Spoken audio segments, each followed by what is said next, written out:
नमस्कार मित्रों।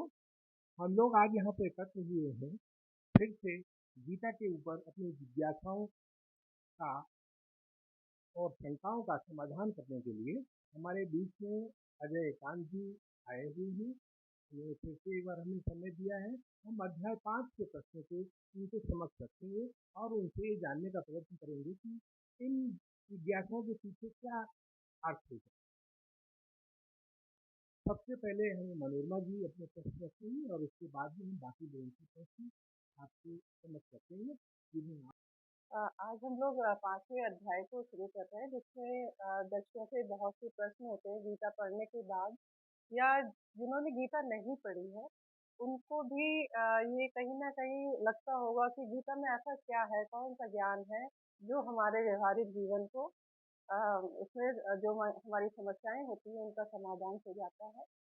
तो सबसे पहला प्रश्न आपसे है, अ, आज के समय में जब लोग अपने कुछ लक्ष्य रखते हैं जीवन में और उसका पीछा करते हुए बहुत से पुरुषार्थ भी करते हैं, लेकिन वो लक्ष्य पूरा हो जाता है, उनका वो स्वप्न भी पूरा हो जाता है।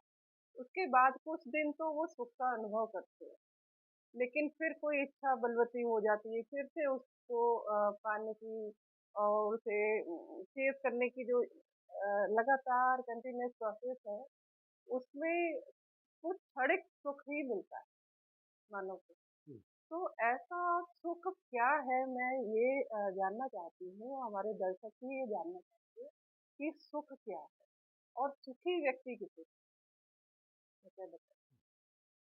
इसमें मतलब आपने जो विषय को डाला है, प्रभाव या अपना जिज्ञासा सुख से संबंधित हुई। अब आप ये देखो कि जो हम अपने सनातन भाषा में समझे तो सुख के साथ एक शब्द साथ साथ जुड़ जाता है, एक दुख। तो दुख का अभाव सुख, सुख का अभाव दुख। बड़ा छोटा सा आप मान के चलो कि सुख क्या है, दुख का घट जाना। और दुख क्या है, सुख का घट जाना। तो जो चीजें मानो आपके परिवर्तनशील है, तो घटना है तो बढ़ना है। तो यदि हम उस गति से महसूस करेंगे तो उसकी हम कंटिन्यूटी चाहेंगे, सातत्य चाहेंगे कि मुझे किसी का सानिध्य मिला और मुझे मेरे को आराम मिल गया तो मैं चाहूँगा वो आराम हमेशा रहे, मेरे से दूर ना हो जाए। यदि वो इंसान 2 दिन की छुट्टी भी लेता है तो मुझे दुख होता है। तो सुख दुख जो है मेनली ये तो हमारे शरीर से, हमारी इंद्रियों से, हमारे मन के सुकून से, उनसे जुड़े। अब ये आत्मा क्या चीज़ है? आत्मा तो परमात्मा का अंश है। पर जब वो प्रकृति के सानिध्य में उस आत्मा को परमात्मा ने इस सृष्टि में धरती भी भेज दिया, तो आत्मा खुद से तो कुछ नहीं है, शून्य है। तो प्रकृति के गुण ले लेती है, जैसे इंद्रियां मिल जाती हैं, मन मिल जाता है, बुद्धि मिल जाती है, ये भाव से जुड़ के चल पड़ती है। और जब भाव आत्मा के साथ जुड़ जाते हैं तो आत्मा कहीं पीछे रह जाती है और उन भावों की खेल में लग जाती है। जैसे हम किसी बच्चे को किसी मेले में छोड़ दें, मेला अच्छा उदाहरण है, हम्म, या किसी खेल में जोड़ दें, प्ले ग्राउंड में छोड़ दें, तो बच्चा अपने को भी भूल जाता है, खाना पीना भूल जाता है। तो वही घंटियाँ बज जाती हैं, वो सब भी भूल जाते हैं, खेलते रहते हैं, फिर उनको डांट के बुलाना पड़ता है, क्लास शुरू हो गई है भाई, छुट्टी हो गई है।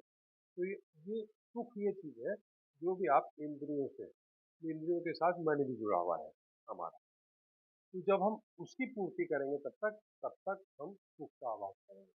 और भी हम ये सोचते हैं कि हमें इंद्रियों की व्यवस्था हमने कर ली है और हमें ज़्यादा कोई लेना देना नहीं है और न्यूनतम से हमारा काम होता है।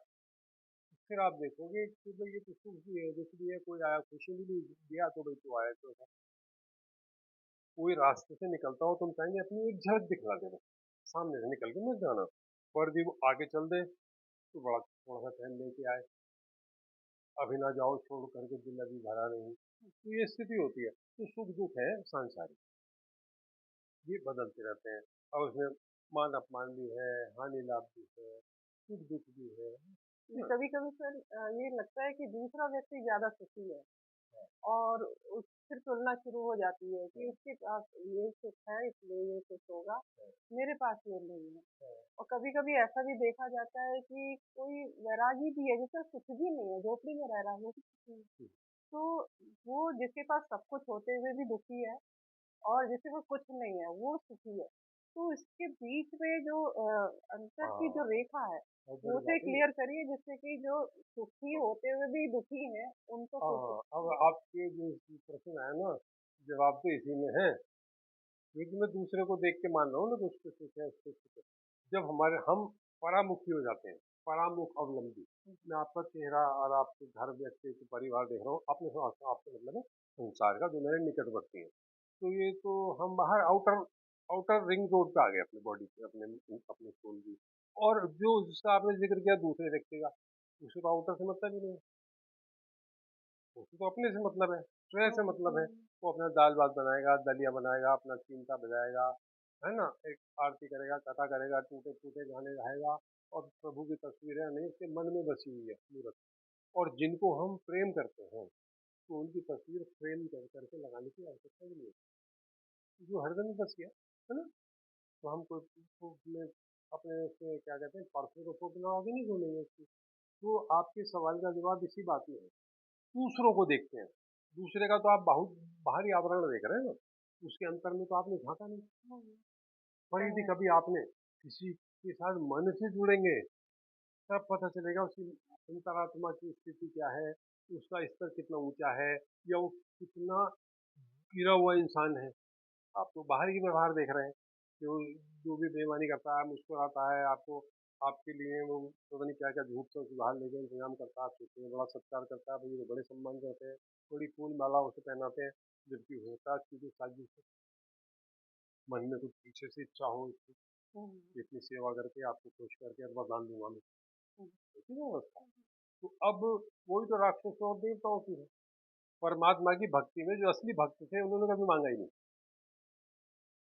वो तो मैं आया शरण तिहारी। और एक तरफ दुष्ट हैं जिन्होंने पूरी भक्ति की और प्रार्थना की और यज्ञ वरदान किए और हवन लिए। किए, और जैसे ही प्रभु मिले, हम्म, ये दे दो, है। भस्मासुर जयसुख का था तो वो विख्यात है कि उन्होंने कभी नहीं, मैं तो पार्वती को लेके जाऊंगा ऐसी कोई दूसरी स्त्री में से जगत के अंदर। तो आपका सवाल का जवाब है इसमें, तो पूरा है।